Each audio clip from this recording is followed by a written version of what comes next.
Well, just 1 week to go until Election Day, and the charges are flying fast and furious in Montana's big dollar U.S. Senate race.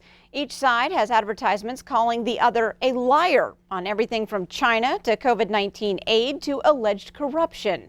MTN Chief Political Reporter Mike Dennison reports. If you're watching or listening to TV or any media this week, you're liable to hear something like this. Steve Bullock is lying to you about China. Here's the truth. Or this. Steve Daines has made a lot of money, but too often it's cost us. It's all part of the $150 million being spent on this race, which enters its home stretch as one of several U.S. Senate contests nationwide that will decide which party is the majority.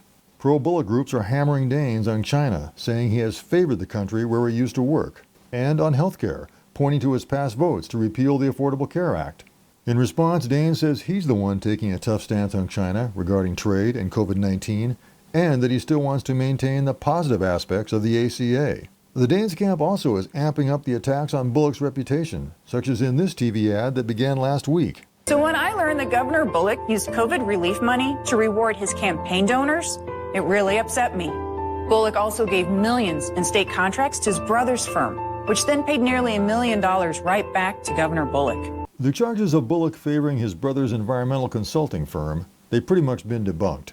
And any money paid to Bullock was for office space rental in a building he's owned since 2005. That ad also prompted members of the governor's COVID-19 relief task force to write a letter to Daines, saying he had defamed businesses and community leaders. Daines fired back, pointing out that members of the task force who had donated to the governor's campaigns did get some substantial grants.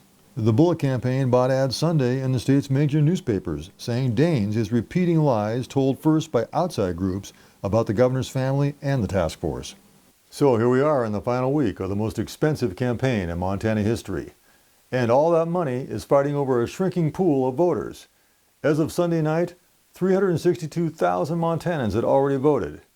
Still, we have many more votes to be cast in a race that's far from decided. In Helena, I'm Mike Dennison, MTN News. Thanks so much, Mike. And for more detailed analysis of the final charges being leveled in this race, look at Mike's full story on our website, ktvq.com.